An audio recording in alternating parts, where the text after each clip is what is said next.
Assalamualaikum warahmatullahi wabarakatuh.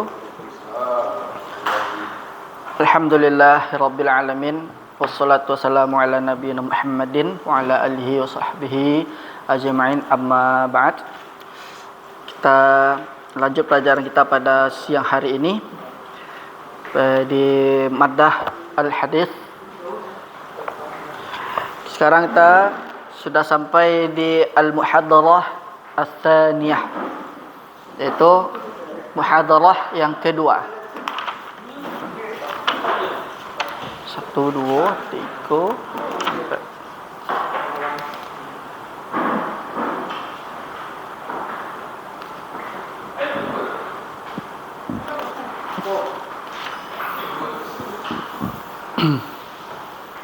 Telah mulai Firzi? Lah. Sekarang buka halaman 7, al-muhadarah ats-tsaniyah. Di sini disebutkan qad ibtada al-musannifu kitabahu hadza bi kitabit taharah. Katanya musannif di sini mengawali kitab beliau dengan kitab taharah. Jadi kitabul ahkam itu diawali dengan kitab taharah terlebih dahulu. Wa dzakara fihi awal haditsin dan wa dzakara fi awal haditsin dan menyebutkan pertama kali hadisnya itu hadis Umar bin Al-Khattab. Ini masyhur ini. Itu hadis innamal a'malu binniyat ni sudah. Wa fi riwayatin binniyah. Kemudian di sini was-su'al. Katanya soal. Ma 'alaqatu hadzal hadithi bit-tahara ragmun anna hadza haditsun 'amun la yahtassu bit-tahara. Katanya apa hubungan kebanyakan dari para ahlul ilmi itu dari hadis ini dengan taharah, meskipun hadis ini bersifat umum yang tidak mengkhususkan dengan taharah. Maksudnya hadis innamal a'malu binniyat tadi katanya. Apa hubungannya katanya kan? Kenapa di awal bab taharah ini muallif atau musannif meletakkan hadis innamal a'malu binniyat? Karena hadis ini adalah am. Katanya jawabannya adalah anna hadza haditsun 'azimun lahu fadlun kabirun 'inda ahli ilm. Katanya hadis ini memiliki keutamaan yang besar dan memiliki keagungan menurut para ahlul ilmi. Walidzalika fa inna katsiran min ahli ilmi idza allafa kitaban bada'a fihi bi hadzal hadis. Kata muallif, oleh karena itu kebanyakan para ahlul ilmi itu apabila menulis satu kitab, mereka itu akan mengawali dengan hadis ini. Maksudnya hadis innamal a'malu binniyat. Jadi apa saja kitab hadis yang berkaitan dengan ahkam, pasti para ahlul ilmi itu kebanyakan mereka mengawali pembukaan itu dengan hadis innamal a'malu binniyat katanya. Lianna hadzal haditsa yadkhulu fi kulli babin min abwabil ilmi, dzalika lita'alluqihi binniyah. Karena hadis ini masuk pada semua pintu-pintu ilmu. Demikian pula keterkaitannya dengan niat. Jadi apa saja babnya pasti akan berkaitan dengan hadis innamal a'malu binniyat. Salam. Tafadhal. Abdul Hakim. Faqad intahajal musannifu alaihi rahmatan najhal Imam Al-Bukhari fi bidatihi bihadzal hadis. Maksudnya adalah musannif ini, penulis ini mengikuti jejaknya Al-Imam Al-Bukhari dalam permulaan dengan hadis ini. Maksudnya Imam Bukhari rahimahullah di awal kitab beliau juga memasukkan hadis innamal a'malu binniyat. Baik itu pula dengan penulis di sini. Kenapa alasannya ditaruh hadis innamal a'malu binniyat? Karena mengikuti jalannya Imam Bukhari. Kama bada al-Bukhari alaihi rahmatullahi kitabuhu as-sahih bihadzal hadis. Sebagaimana Imam Bukhari mengawali kitabnya sahih dengan hadis ini, maksudnya hadis innamal a'malu binniyat. Wala siyama, dan khususnya annal musannifa qad ishtarata alaihi ala nafsihi alla yadhkura fi kitabihi hadza illa ma sahha minal ahadits. Jadi musannif di sini, yaitu penulis kitab Umdatul Ahkam ini, mensyaratkan pada diri beliau agar menyebutkan dalam hadis ini, tidaklah dia menyebutkan dalam hadis ini melainkan hadisnya semua sahih itu. Kemudian la siyama, khususnya mattafaq alaihi al-imamani al-Bukhari wa Muslim. Jadi jelas gambarannya, hadis yang kita pakai ini Umdatul Ahkam ini hadisnya semuanya hadis sahih Bukhari dan sahih Muslim. Jadi enggak ada diragukan lagi. Antum hadis-hadis ahkam yang dipelajari sini semuanya hadis sahih. Tinggal makan aja lagi. Enggak perlu menggabungkan antara yang dhaif dengan yang sahih. Berbeda dengan Bulughul Maram. Bulughul Maram itu memang ya harus butuh ilmu mustalah hadis kita. Nah, karena hadisnya bercampur, ada yang dhaif, ada yang sahih. Nah, kalau yang hadis kita ini yang kita pelajari semuanya sahih semua. Tinggal kita memahami redaksi hadis aja lagi. Tidak perlu kita menggabungkan hadis dhaif dengan sahih, gimana memperlakukan hadis tersebut itu. Gimana menetapkan hukumnya itu. Ini sudah enak sebenarnya ini, Umdatul Ahkam ini. Wal a'malu la tuqbal illa binniyah. Katanya, amalan itu tidaklah diterima kecuali dengan niat. Walidzalika dzakara musannifu hadzal haditsa fi awal kitab at-taharah. Demikianlah ini alasan kenapa musannif meletakkan di kitab taharah beliau itu dengan menggunakan hadis innamal a'malu binniyat. Tanbihan, peringatan darinya sampai ke perkara wudu juga butuh kepada niat. Ini alasan yang lainnya. Wal ghusl wa kadzalika yahtajilan niyah. Maksudnya mandi janabah juga butuh kepada niat. Wa kadzalika salat juga butuh kepada niat, dan zakat butuh kepada niat. Wasairil al-ibadat, dan seluruh ibadah butuh kepada niat. Ini alasan kenapa ditaruh hadis innamal a'malu binniyat. Kemudian fadzakarahu al-musannifu fi bidayati kitabatihi isyaratan ila anna al-a'mala tahtaju ila niyah. Ini kata beliau mengisyaratkan bahwasanya amal itu butuh kepada niat. Waliza fa inna hadzal haditsa yahtaju ilaihi fi kulli abwabin ilm. Demikian pula setiap pintu-pintu ilmu butuh kepada hadis ini. Apa saja kitab hadis pasti akan disematkan oleh para ulama itu yang pertama kali hadis niat. Lidzalika li'anna niyata hiya allati tufarriqu al-amala baina kaunihi 'adatan aw kaunihi ibadatan. Katanya amal itu, niat itu membedakan antara amal, ibadah dan adat. Jadi niat itulah yang akan membedakan seseorang itu beramal apakah sekedar kebiasaan saja atau adat atau memang ibadah. Inilah fungsi dari niat. Wa ma yatarattabu 'ala dzalika min husulil 'abdi 'ala al-ajri was thawab. Dan demikian pula sebab seorang hamba mendapatkan pahala atau tidak mendapatkannya. Walaisal muradu bi niyyati an yakifa al-mar'u 'inda kulli 'amalin wa yaqul. Bukanlah maksudnya dengan niat tersebut seseorang berdiri ketika beramal dan mengucapkan nawaitu an af'ala kadza kadza au anwiya bi amali hadza kadza wa kadza fa inna hadza mamnu'. Kata beliau di sini bukan maksud niat itu dengan dilafazkan, maka ini terlarang, mamnu'. Ini kata penulis bal addahu ba'du ahli ilmi minal bid'ah. Kan tetapi kata muallif di sini sebagian para ahli ilmu itu memasukkannya termasuk dalam perkara bid'ah katanya, yaitu melafazkan niat.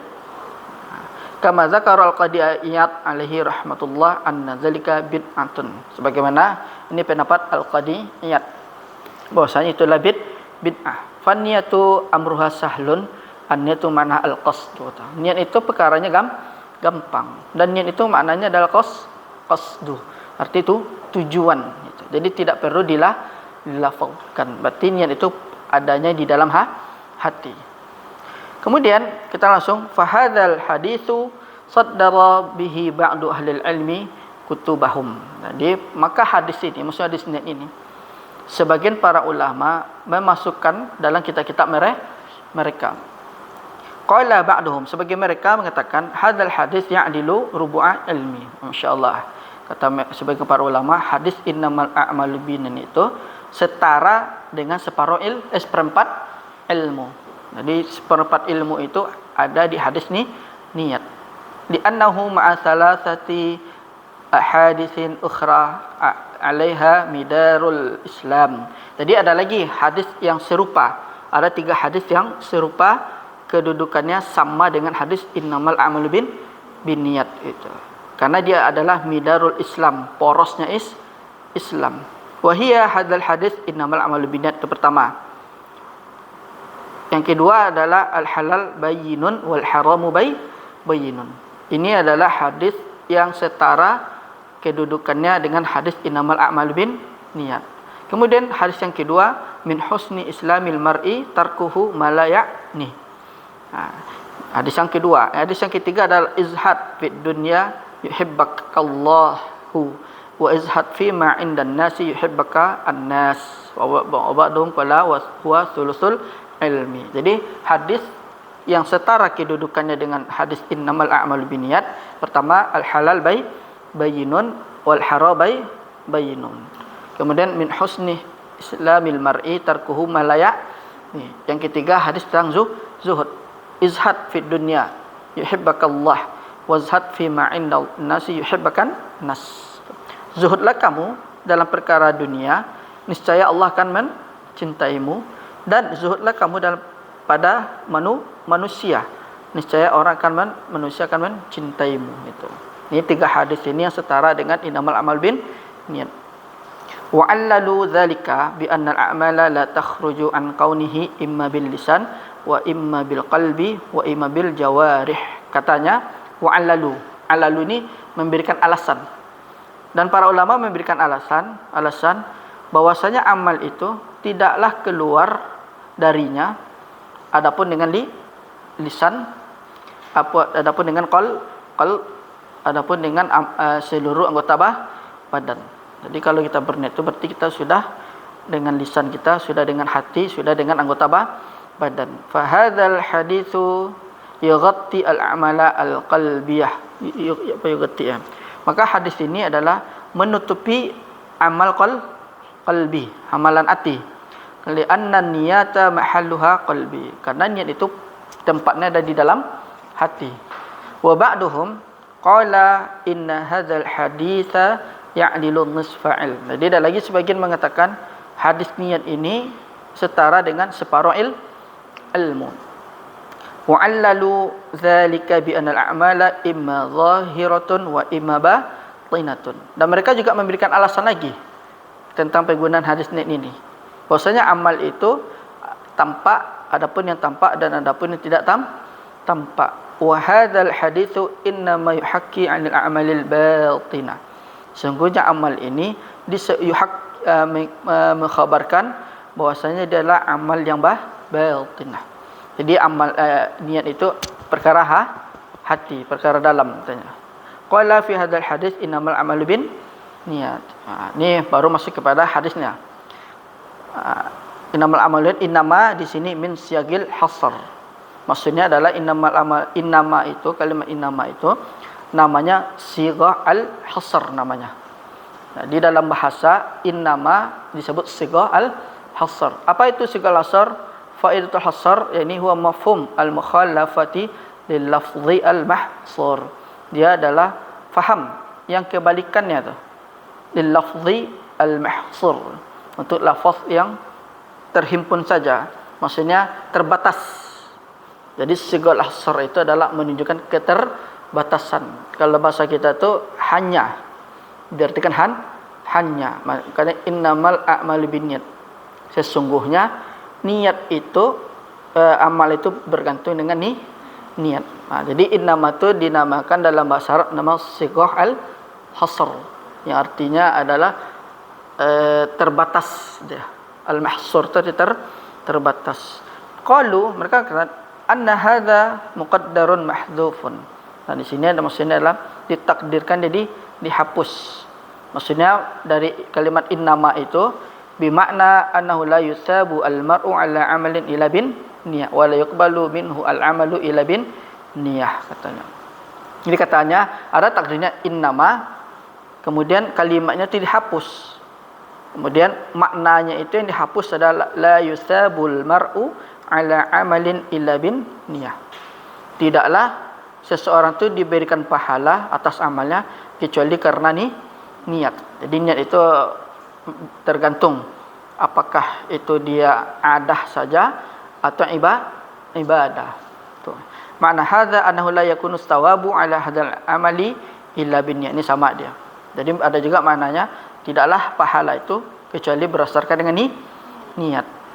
Kemudian fabayyana an-nabiy sallallahu alaihi wasallam fi bidati hadzal hadis mas'alata ishtiratin niyah faqala innamal a'malu binniyat. Jadi sebenarnya hadis innamal a'malu binniyat ini penjelasan Rasul bahwasanya dia adalah permasalahan syarat niat, pensyaratan niat. Jadi pensyaratan niat. Jadi harus menggunakan niat setiap amal. Wa innamal likulli ma nawa. Nah, sesungguhnya setiap segala sesuatu itu berdasarkan tergantung niat itu.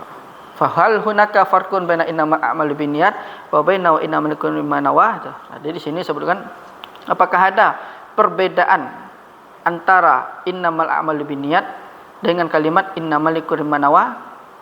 Nah, kata di sini muallif min siyagil hasr.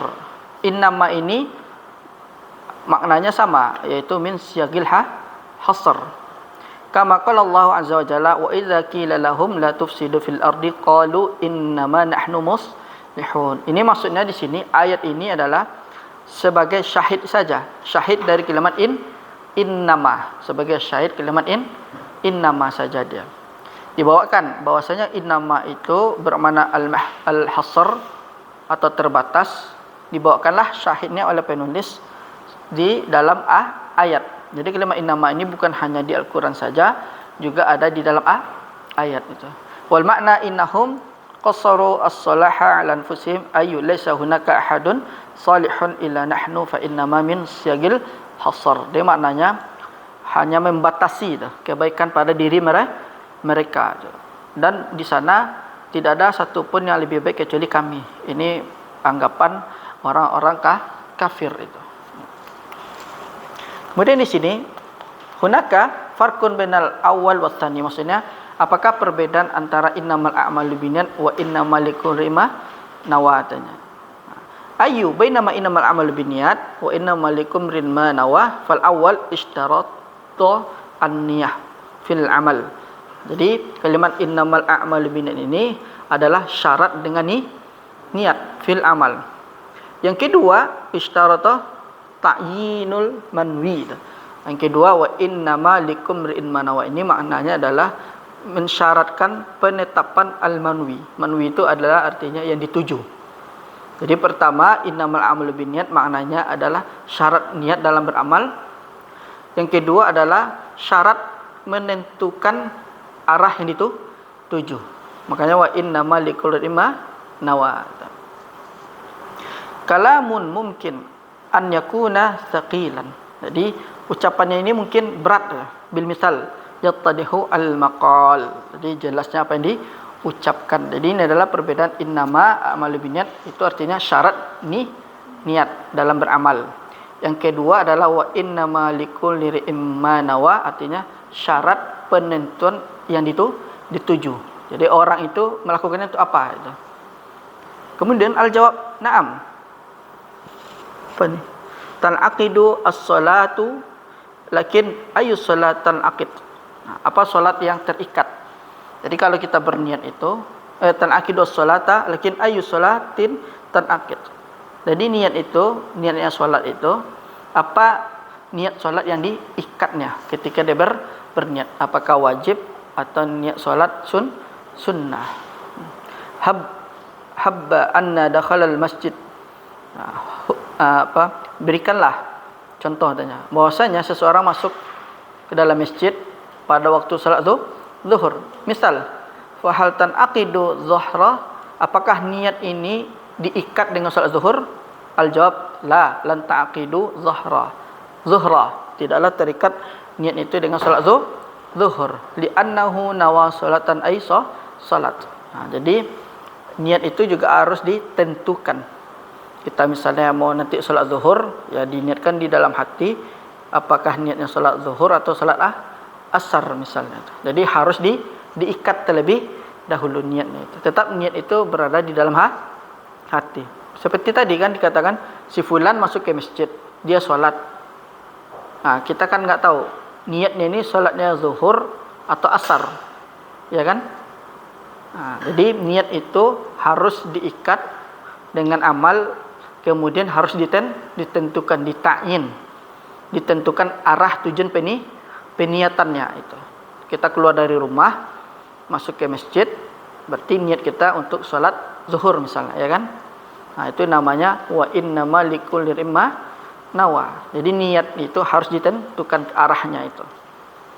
Kemudian fahuna nataqallabu as-shalah ila naqlin mutlaq. Tataqallabu. Maka di sini niat salatnya ini berpindah kepada niat mutlak. Hadhihi mas'alatu ishtiratin niyah fil bidayah. Ini adalah permasalahan pensyaratan niat di awal katanya. Nah, katanya dia salat zuhur, rupanya tiba-tiba masuk masjid niatnya berubah. Apakah itu niatnya salat wajib atau niatnya salat sunnah itu. Jadi semuanya tergantung niat. Annahu nawa yusalli. Maksudnya dia berniat dia salat katanya. Akan tetapi tidak berniat dengan hatinya ta'yinul manwi itu. Jadi tidak menentukan syukur jazakallahu khair. Jadi tidak menentukan arah tujuan niatnya. Dia katanya mau berniat pergi ke masjid. Tapi arah niatnya kemana? Apakah salat sunnah atau salat wajib? Nah, jadi anggapan kita, janganlah seseorang itu misalnya salat masuk ke masjid, mungkin dia bisa di salat sunnah atau mungkin salat wajib. Tergantung arah niatannya. Yakni lam yanwi salat zuhri, dan dia tidak berniat salat zuhur. Tetapi apabila jika dia masuk dan berniat dengan hatinya, apakah dia akan salat zuhur? Nah, maka di sini niatlah yang akan mengikat salatnya itu, apakah salat zuhur itu. Kalau kita misalnya niat itu kan enggak dilafazkan. Waktu itu kan nampak kalau siang berarti salat zuhur. Nah, jadi kita kita pokoknya ada waktu siang nih pasti salat zuhur gitu. Iya. Jadi enggak disebutkan nih. Enggak. Udah tahu gitu aja refleks. Iya. Itu udah masuk niat udah jalan. Iya. Misal kita wudhu dari rumah. Iya. Sudah berniat mau salat zuhur, misal bunyi azan di masjid. Iya, enggak perlu nawaitu salat zuhri, enggak. Iya, dia tuh ini waktu udah siang nih, pasti salat zuhur kan. Iya. Gitu aja. Iya, udah siap dah. Kita masuk niat. Iya, misal dari awal wudu. Iya. Berarti tujuan kita wudu ini kan tadi katakan manwi, kan? Tujuan peniatannya apa? Nah, maka innamal a'malu binniyat artinya ini khusus untuk pensyaratan niat. Wajib untuk berniat dengan ketika beramal. Kemudian wa innamal likulli imrin ma nawa, sungguhnya sesuatu itu tergantung niat. Amal itu tergantung niat kan. Nah, arah peniatannya lagi. Bisa jadi orang itu ke masjid, mau ke masjid salat aja dulu, ambil wudu. Atau sekedar tuh pas mau baca Quran dia atau salat sunnah dia. Nah, jadi ketika kita mau pergi melakukan sesuatu dengan niat, tapi setelah itu niat kita tuh arahkan kemana? Tujuannya kita berniat ini arahnya kemana? Mau sholat atau pergi membaca Quran di masjid atau salat sunnah? Itu aja dia. Jadi itu yang membedakannya nanti. Manwinya. Manwi itu arah peniatannya itu. Kemana dia itu. Tetap dia segala sesuatu amal itu tergantung niat dia itu. Ini kan misalnya kita mau sholat witir. Jadi karena nggak tahu pas jam untuk sholat fardu. Ya. Jadi rencana mau sholat dulu lah 2 rakaat sunat malam gitu kan. Dan tuh pas sholat sunat malam azan lagi, udah ada aba-aba untuk azan subuh. Azan subuh ya. Itu ini sholatnya lagi sholat tapi kayak gimana mau dilanjutin ini. Iya. Kalau kita niatkan mau witir aja lah, karena witir kan ada Iya. Itu gimana tuh Ustaz? Jadi Jalankan yang kita Di awal tuh tetap dilanjutkan. Baru ditambah witirnya gitu. Misal kalau udah masuk subuh, pertama sholat tahajud. Iya. Berarti sholat witir kan? Jadi pas sholat tahajud tuh baru sholat Azan. azan kan? Iya, berarti kan udah masuk waktu zuhur, waktu fajar ya kan? Iya. Kalau dalam ada beberapa mazhab yang perpindahan niat itu namanya itu. Ada yang membolehkan, di Hanafi itu boleh. Ada yang boleh? Iya, jadi pindah niatnya tadi kan. Dari niat awal tahajud karena sudah masuk fajar, kemudian udah dilanjutkan tapi niatnya sudah sholat witir dia itu. Jadi merubah niat ketika dalam ibadah itu, dalam sholat tadi itu. Dia ada sebagian para ulama itu yang membolehkan gitu. Iya, dan memperbolehkan itu. Karena dia masih dalam satu ibadah dia. Ibadah sholat. Itu karena sholat sunnah, sholat wajib nggak boleh. Kalau dalam sholat sunnah boleh dia.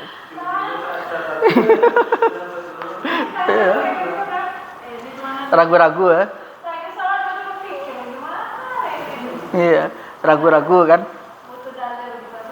Iya, dia tadi innamal a'malu bin niat. Kemudian wa innamal likulli imrin ma nawa. Itu kan tujuan niat. Jadi lafaz tadi itu arah niatnya kemana?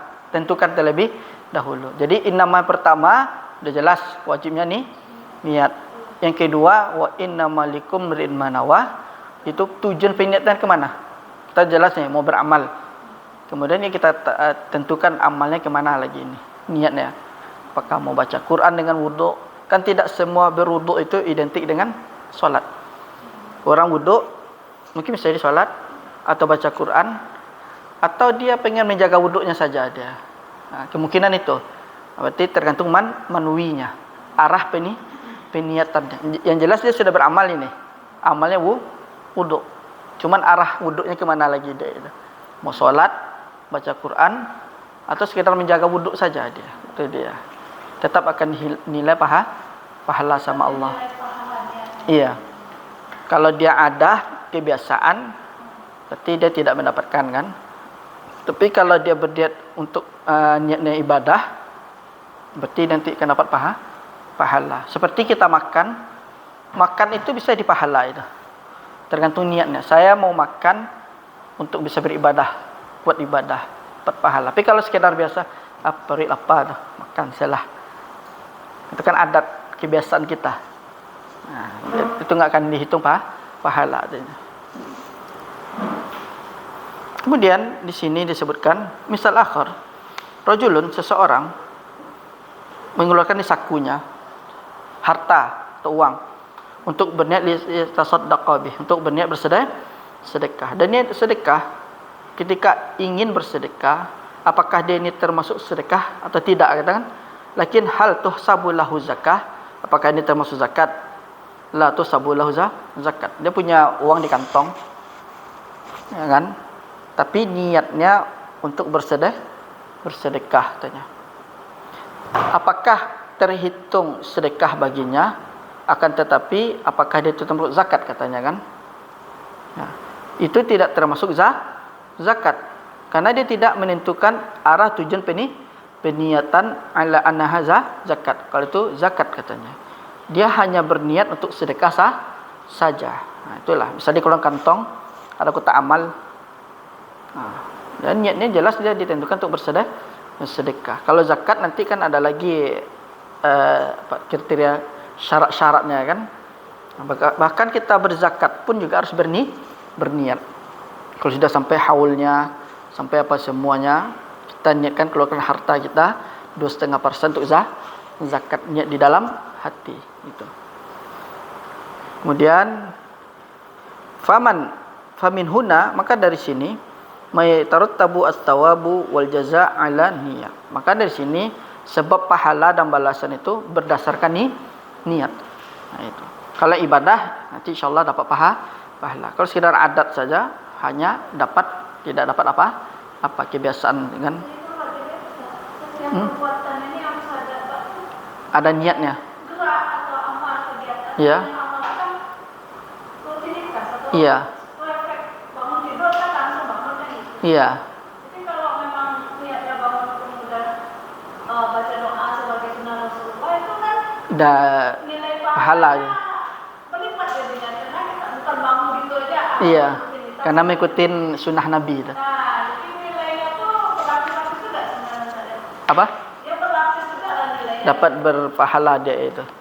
Niatnya pahala karena mengikuti sunnah Rasul. Setelah bangun tidur, niat baca doa kan. Allahumma inni apa misalnya kan, alhamdulillazi afani kan. Nah, itu dapat pahalanya dari sisi mengikuti sunnah Nabi SAW. Kedua pahala doa dia dapatkan mereka ini. Yang ketiga mungkin niat dia bangun itu salat malam apalagi dia kan. Jadi seharusnya Ustaz kalau dia bilang ya setelah bangun tidur tuh apa tuh langsung ditetapkan gitu ya. Iya. Apa dan hati itu harus ditetapkan gitu. Soalnya Iya. kadang-kadang ya di situ mungkin ada campur tangan syaitan juga gitu. Iya. Kadang ditutupin dan dilupakan kan. Iya, dari niat awal misalnya mau tidur Iya. jam 2 atau jam 3 mau bangun sholat tahajud. Iya. Niat kita kan. Sekiranya kita tiduran, itu insya Allah kita dapat pahala ya kan. Karena niat kita tadi ini. Tapi kalau misalnya bangun, alhamdulillah. Niat kita terrealisasi, kita dapat pahala kan. Pahala dari niat dari awal, mau niat beribadah. Kemudian niatnya lagi misalnya kita mau melaksanakan ibadah. Itu. Pengasih Allah. Iya Allah tuh, Masya Allah. Niat aja kita sudah dikasih sama Allah Subhanahu Wa Taala. Jadi ibaratnya menjaga akal pun di situlah pencerahan akal dengan hati. Iya, Soalnya apa yang dibuat tuh dengan kesadaran gitu. iya.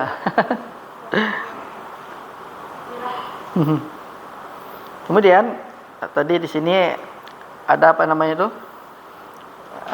tentang niat tadi kan. Intinya adalah niat itu adalah penentu porosnya amal itu. Sekarang kita masuk hunaka fawaidu tastanbitu min hadzal hadis. Ini isinya sama semuanya ini. Tetap kembali kepada niat semuanya itu.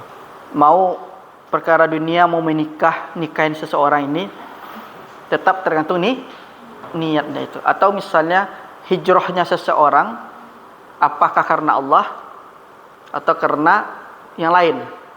Kan di sini faman kana hijratu ilallahi wa rasulihi fa hijratu ilallah wa rasulihi. Katanya di sini siapa hijrah itu karena Allah, maka dia akan mendapatkan Allah dan Rasulnya itu. Misalnya seseorang pindah dari jahil menjadi berilmu. Dia tidak tahu pengen berilmu. Tergantung niatnya. Apakah dia pengen dipanggil seorang alim atau dengan niatnya tadi itu pengen mengangkat kebodohan kan? Tergantung lagi niatnya. Tapi kalau dia memang karena Allah dan Rasulnya dia hijrah, berarti insya Allah dapat pahala. Kemudian di sini disebutkan juga di redaksi hadisnya itu, faman kana hijratu lidunya au yusibuha au imratin yan kihuha, kan? Nah, katanya kalau dia hijrahnya itu karena dunia, misalnya si fulan pengen pergi dari sana, pengen dapat harta yang lebih dari Padang pindah ke Jakarta. Karena kan amalan dunia itu kan misalnya kan pengen bekerja. Atau si fulan hijrahnya ingin menikahi wanita. Misalnya si fulan tiba-tiba berubah jadi syar'i dia kan. Jadi alim dia kan. Nah, tergantung alimnya ini sebabnya apa? Kalau karena ingin mendapatkan perhatian wanita yang ingin dinikahi, ya dia fa hijratuhu ilama hajara ilaihi. Ya tergantung apa niat hijrahnya itu. Karena dunia dapat dunia. Karena hijrah karena si wanita ingin dinikahi dapat si wanita tersebut itu. Nah, kayak si fulan pindah dia ke kota Jakarta. Karena dia niatnya pengen menikahi si fulana. Ya dia dapat itu dia. Jadi niat itu adalah sumber atau poros dari segala amal. Dapat ibadah kita atau tidak ibadah, dapatnya pahala, tidak dapat pahala itu tergantung niat. Bahkan kebiasaan pun, adah pun dia bisa menjadi pahala. Seperti tadi, misalnya si fulan hobi olahraga, macam-macam olahraga lah. Kan itu kebiasaan itu kan.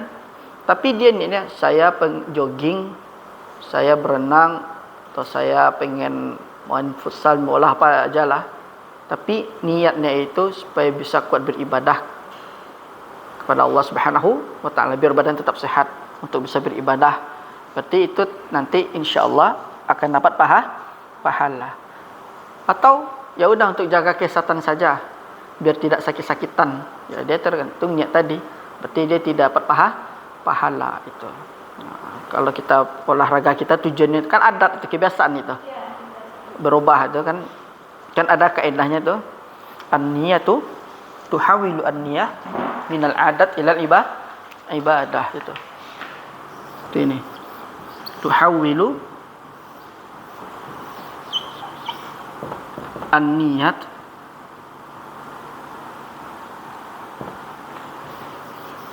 minal adat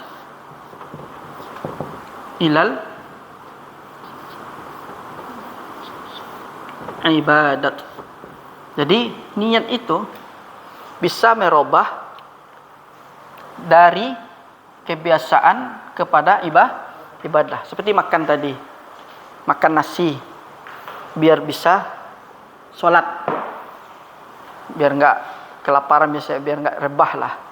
Atau dia pergi jogging atau pergi berolahraga, tujuannya pertama untuk bisa beribadah kepada Allah. Atau tujuan kedua i'dad sama dia kan, untuk persiapan misalnya kan, kita nggak tahu kan, misalnya i'dad untuk jihad misalnya kan, kita nggak tahu musuh kapan mau menyerang ya kan, itu sudah tergantung niat pahalanya tuh. Ya misalnya kita pergi mendaki gunung kan fisik itu, apa tujuannya? Apakah sekedar adat saja atau memang kita tujuan kita itu fisik kita bikin bisa kuat ketika sekiranya musuh Islam menyerang, kita ada persiapan nama al-idad misalnya kan, idad misalnya. Nah, ini tergantung niat kita itu apakah untuk ibadah atau untuk adat. Ini kaidahnya. Tuhawilu an-niyat minal adat ilal ibadah. An-niyat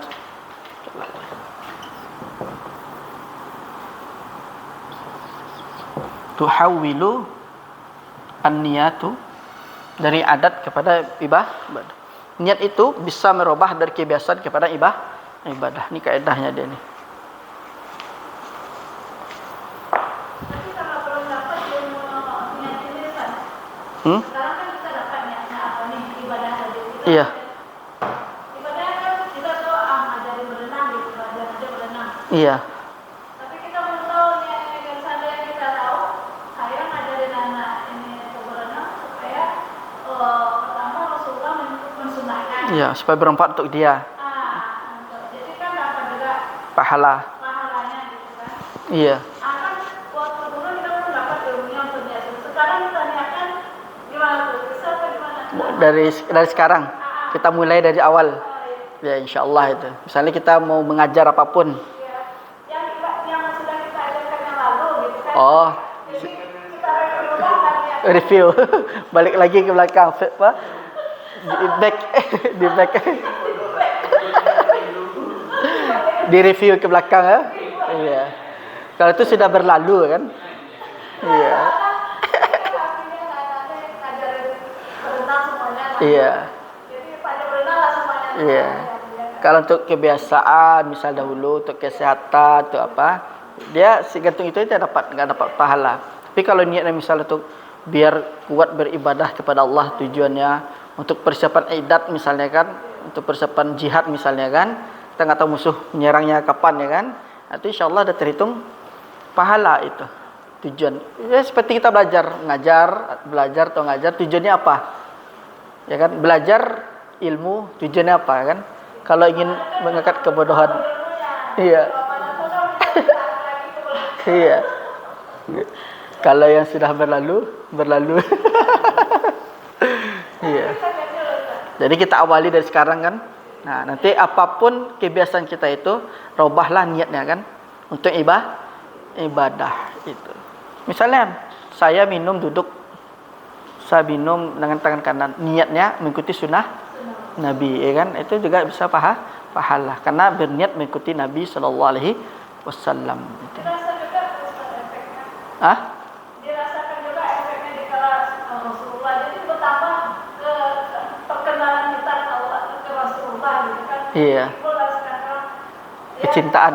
kecintaan, mahabbah kita ke Kepada Rasul. karena Rasulullah tolong ukur kita ya. Iya. Jadi ada respeknya ya kita kalau memang itu ya Rasulullah Rasulullah misalnya itu ya Rasulullah menyuruh sabar gitu kan. Iya. Jadi ada respek itu merasa ya mahabbah tadi lah mahabbah Iya. juga gitu kan. Kecintaannya. Iya. Tapi yang memang harus berilmu supaya dengan ilmu itu dapat cahaya itu gitu. Iya. Sunnah bagi kita. Makanya salah satu faedah dari hadis ini annan niyata midarul amal. Karena niat itu adalah porosnya amal itu. Apa aja amalnya tergantung ini niatnya itu. Tetapi ini sekarang kayak kemarin niatnya belajar bahasa Arab. Ternyata di perjalanan Dapat dua. fikih. Iya. Fikih, ya kan? Dapat bahasa, dapat ilmu syar'i. Jadi dikasih bonus sama Allah. Sama Allah kan sama dia kasih sama apa gitu kan. Iya.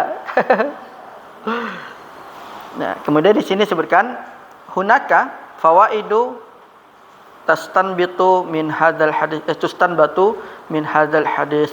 Di sana ada faedah-faedah yang bisa diambil dari hadis ini.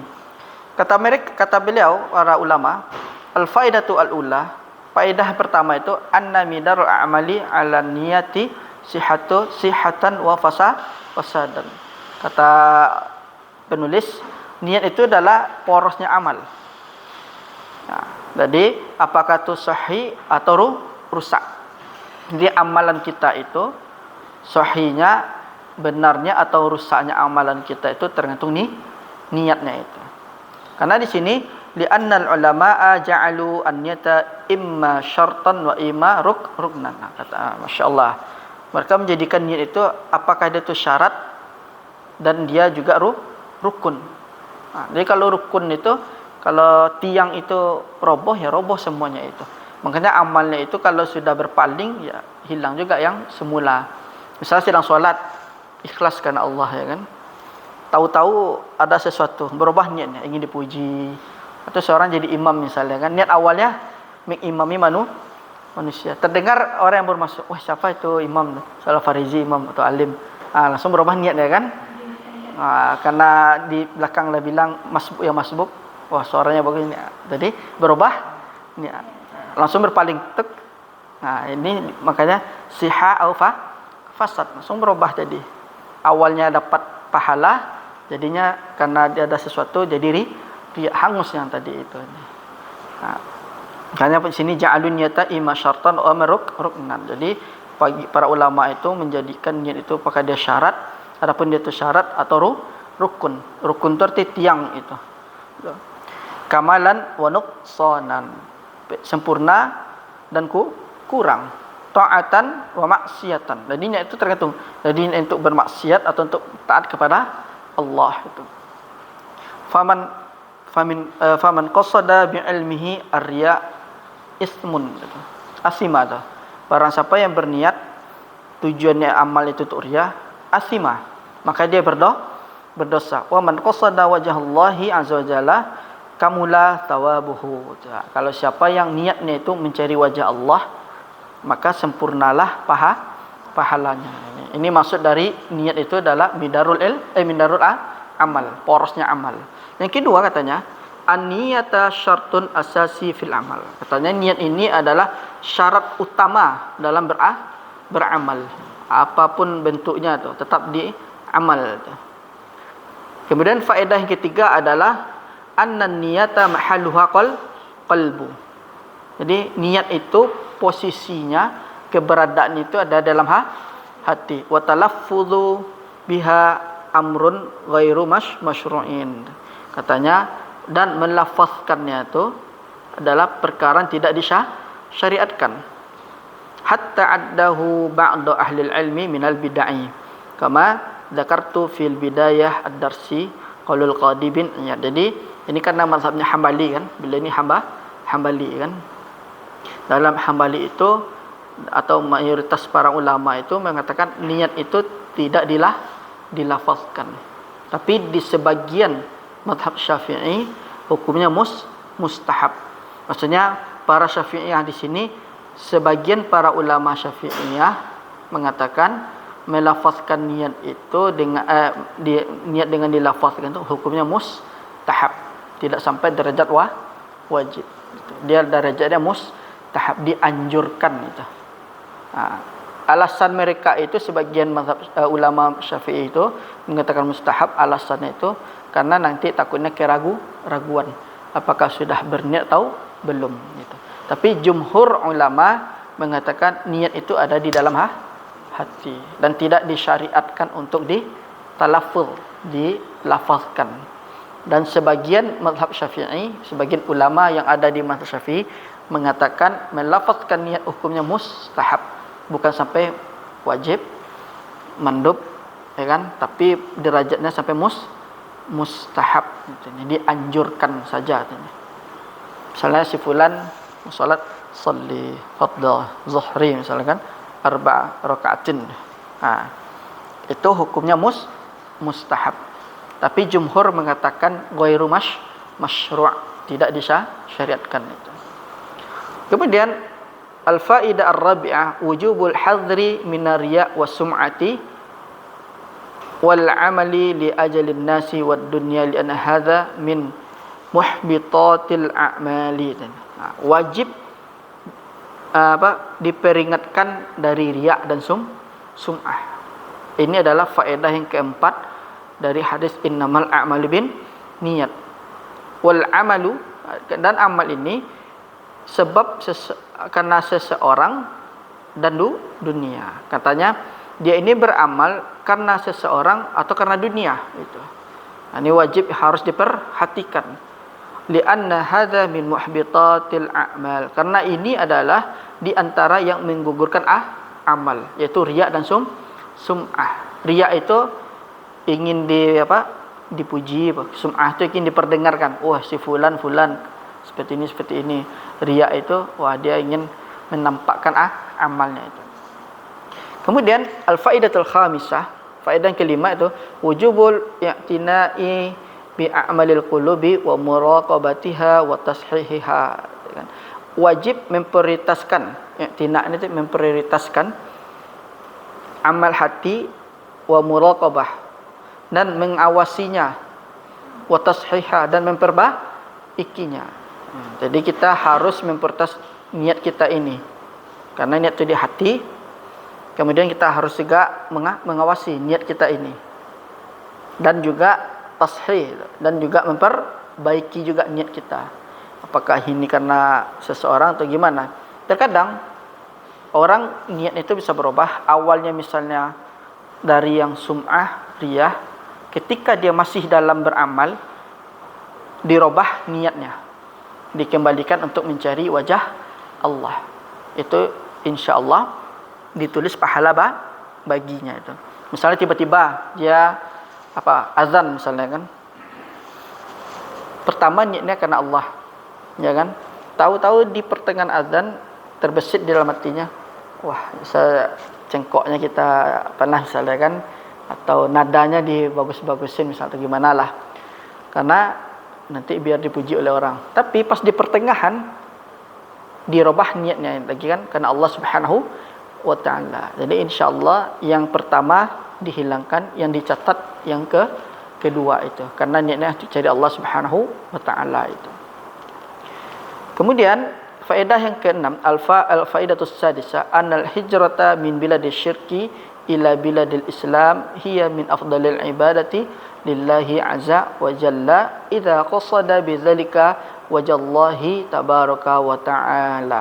Katanya hijrahnya ini dari negeri syirik ke negeri Islam. Jadi makna hijrah itu secara syar'i itu adalah berpindah dari negeri yang syirik, dipenuhi dengan kesyirikan, kekufuran, menuju kepada Islam, negeri yang mayoritas muslim itu. Itu definisi dari kalimat hijrah. Hijrah sendiri kan secara bahasa arti intiqal, berpindah. Kemudian di dalam hadis ini dijelaskan makna hijrah yang dimaksud itu adalah berpindah dari syirik kepada Islam, atau berpindah dari tauhid dari syirik kepada tauhid, atau juga bisa diartikan berpindah dari bid'ah kepada sunnah. Itu definisi dari al-hijrah secara syar'i itu. Nah, ini hanya penjelasannya. Fa inna Allah azza wa jalla yusibuhu ala dzalika la siyama al-hijrata tarkul awtani wa mula'ib as-sabat wa li ahli al-jiran wal ahbab. Karena Allah Subhanahu wa taala akan memberikan pahala atas niatnya itu, khususnya dia hijrah untuk meninggalkan negeri wa mala'ib dan tempat yang yang kurang baik di dalamnya.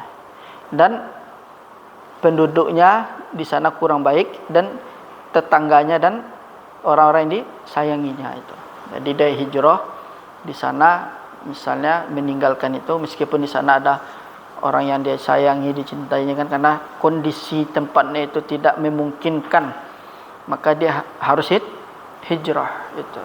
Jadi boleh dia kan di sini hijrah katanya.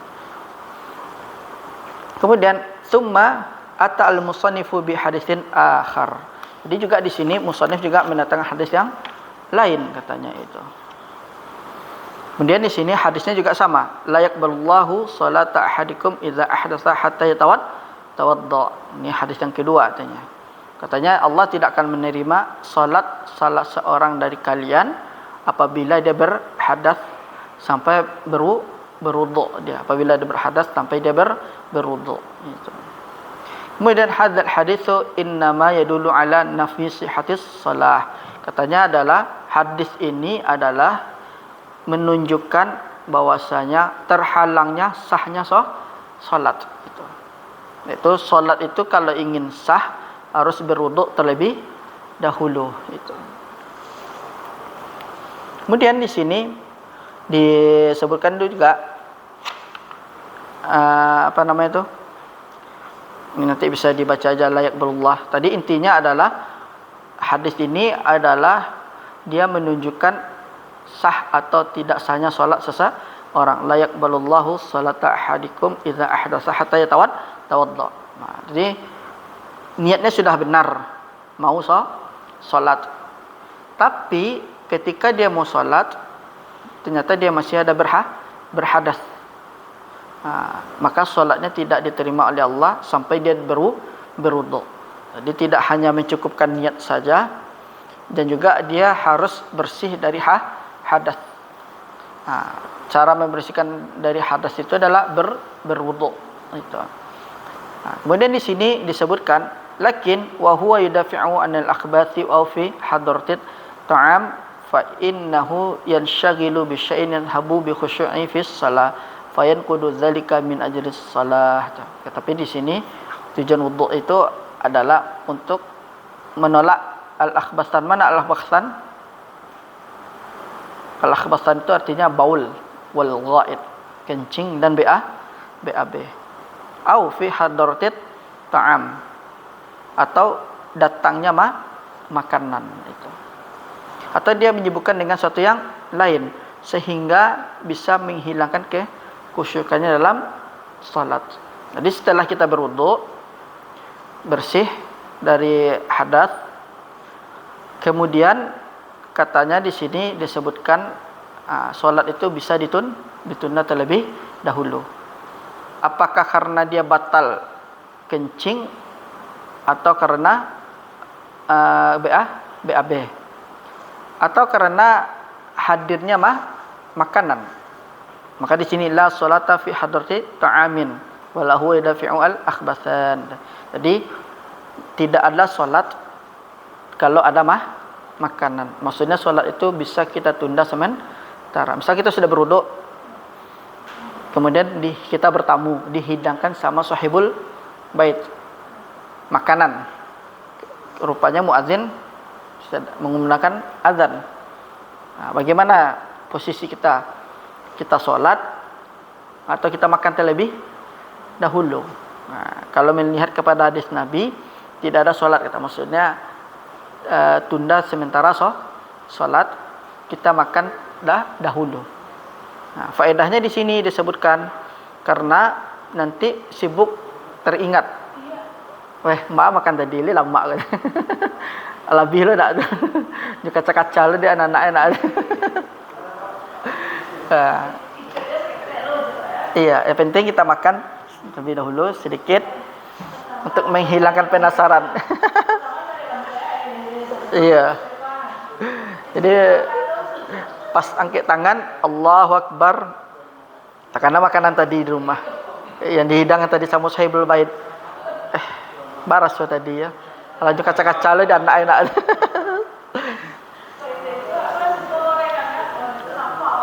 Iya. Kita coba dulu menghilangkan penasaran. Di sinilah boleh solat itu ditunda sementara itu. Meskipun muadzin sudah mengumandangkan azan. Jadi penghalang itu maksudnya adalah ilahnya, sebabnya itu supaya tidak hilang khusyuk kita. Dan solat ketakana kan. Kolak lama di rumah aja. Kata Nurian terhidang baunya mempengaruhi aja.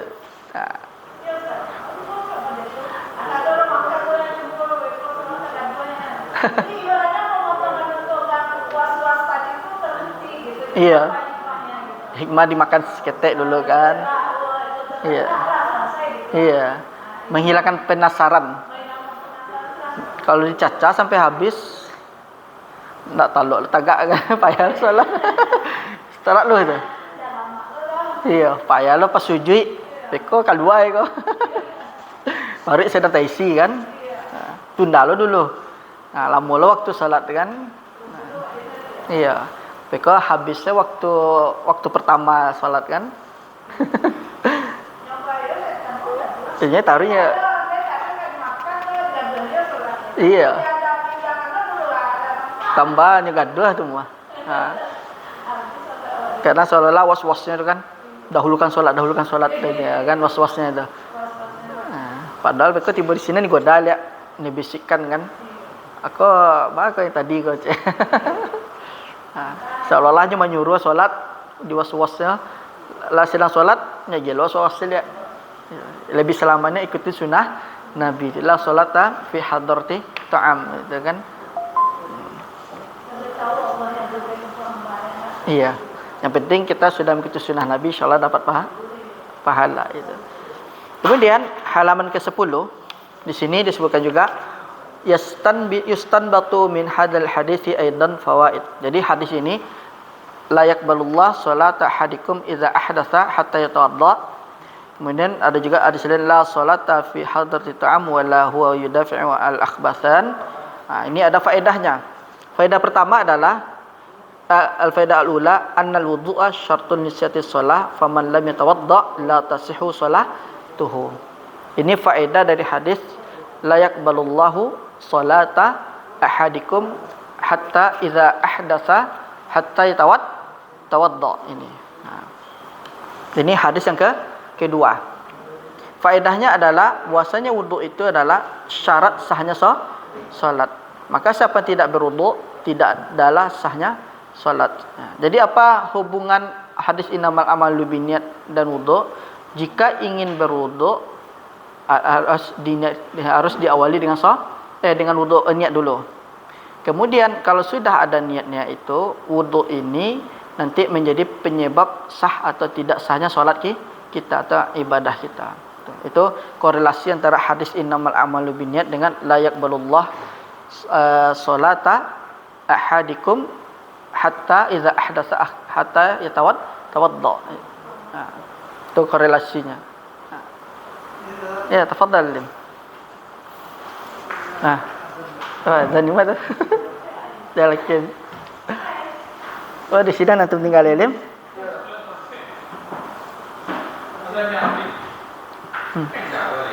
Ya, kini bara ya. 3 lot apa? 40 anak.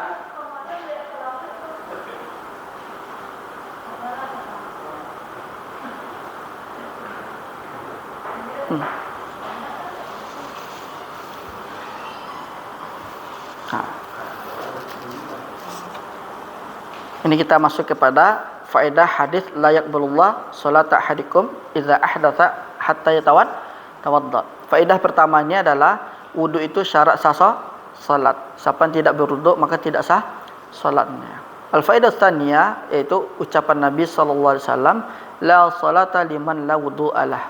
Ini ada lagi hadis yang lain, tidak ada salat bagi siapa tidak berwudu. Tab'an anta tuqarin bainal ahadits atau tajma'a bainal ahadits.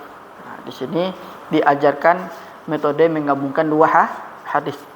Hadis yang pertama la yaqbalullah, hadis yang kedua la salata liman la wudu'a lah. Bagaimana kita nih menggabungkannya tanya kan? Jadi di sini muallif mengatakan apakah hadis yang dua ini mau digabungkan atau dibedakan? Itu maksudnya itu. Qala la yaqbalullah salata ahadikum fajat kalimah shalah nakirah. Katanya kalau di sini disebutkan salat itu berbentuk nakirah fi siyakin nafyi. Jadi di sini nakira siyakun nafi. Kemudian faqulu syai'in yusama salatan tushtaratu lahu tahara. Jadi kalau sekedar kita mengambil layak balu Allah salata ahadikum, maksudnya apa saja salatnya itu harus syaratnya bersuci, mau wajib maupun sunnah. Ini kalau kita tidak menggabungkan dua hadis atau kita memisahkannya. Bisa juga seperti salat jenazah, salat Id, salat qiyamul lail. Ayu salati yushtaratul hal tahara. Jadi maksudnya adalah la yaqbalullahu salata ahadikum hatta idza ahdatsa hatta yatawadda. Di situ yang dilihatnya itu dijelaskan oleh para ulama adalah kalimat shalah di sini kan bentuk nakirah. Tapi gabungannya itu dia dalam susunan nafi. Jadi susun nakirah ba'da nafi itu biasanya berlakunya keumuman. Makanya di sini apa saja solatnya Allah tidak akan menerima kalau si fulan berhadas, kalau si fulan tidak berwudu, mau solat wajib maupun solat sunnah. Jadi dari hadis yang tadi jelas bahwasanya apa saja bentuk solat wajib berwudu itu. Jadi digabungkan la wudu'a liman la wudu'a lahu. Digabungkan dua hadis ini. Berarti hadis ini yang pertama bisa memperkuat hadis yang kedua memperkuat hadis yang pertama. Atau mungkin dipisah, tetap juga sama maknanya. Karena kalimat solat di hadis pertama berbentuk nakirah.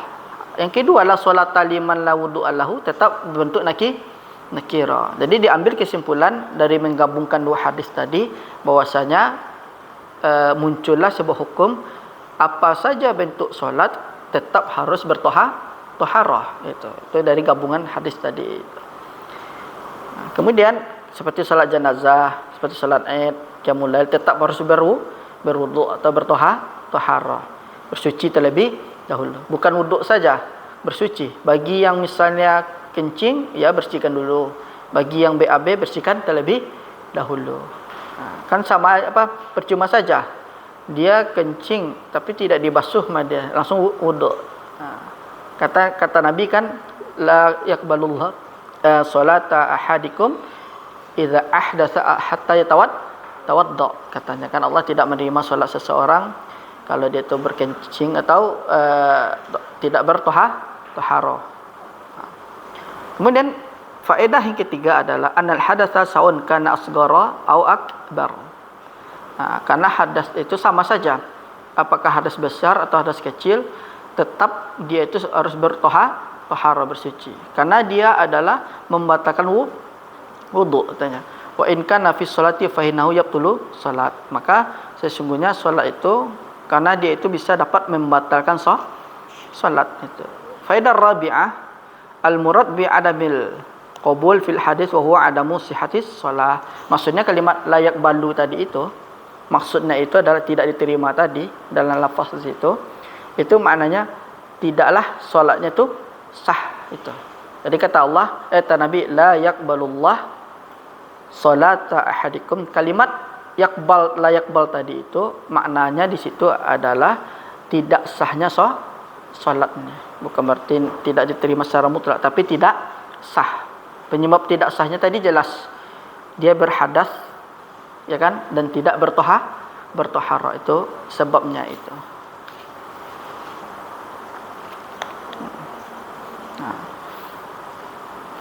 Jadi di sini di kitab ini tinggal dibaca aja di sini penjelasan dari musannif. Intinya adalah yaitu hadis tentang niat, kemudian hadis tentang taharah. Hadis tentang taharah ada layak balullah salata ahadikum idza ahdatsa hatta tawadda. Jadi ada dua hadis yang kita pelajari pada hari ini. Yang pertama hadis tentang niat, yang kedua hadis tentang disyaratkannya taharah. Jadi ada penggabungan dari dua hadis tadi. Yang pertama, niat itu sahnya menjadi penentu sahnya sebuah amal. Dan kedua adalah wudu atau taharah itu adalah menjadi penentu sahnya sebuah ibadah atau salat. Tadi. Tergantung kembali lagi ke hadis yang pertama. Kita berwudu itu untuk salatkah atau untuk yang lain. Jadi itu tadi penggabungan dua hadis tadi antara hadis niat dengan hadis taharah itu. Jadi nanti ini sisanya ini hanya contoh-contoh permasalahan-permasalahan yang dipaparkan sama musannif saja dia itu.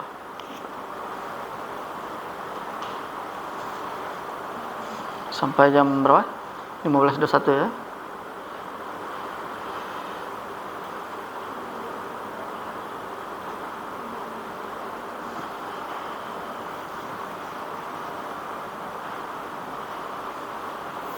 Kita di sini hanya membahas intinya saja itu. Kalau dibahas sudahlah ya, isinya sama tadi loh. Yang pertama yang apa sama isinya. Cuman di sini ada tambahan aja. Masalahnya gimana ini. Tetap kalau kita sudah paham yang di pertama itu insyaallah itu.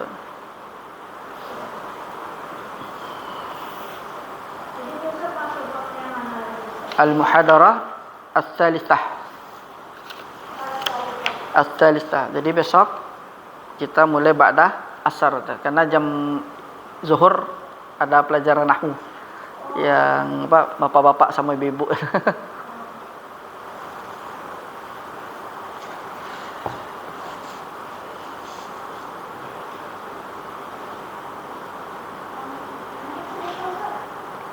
Coba halaman 12 Farizi. Al-muhadarah as-salisah. Ini masih bab toharo kita. Semester awal kok bab toharo banyak nak Farizi. Sama solat nak. Lalu masuk bab solat ya kan. Toharo sama wudu ya kan. Memang hadis tak itu dia kan 8 semester. Dekat semester 2 baru masuk tentang solat.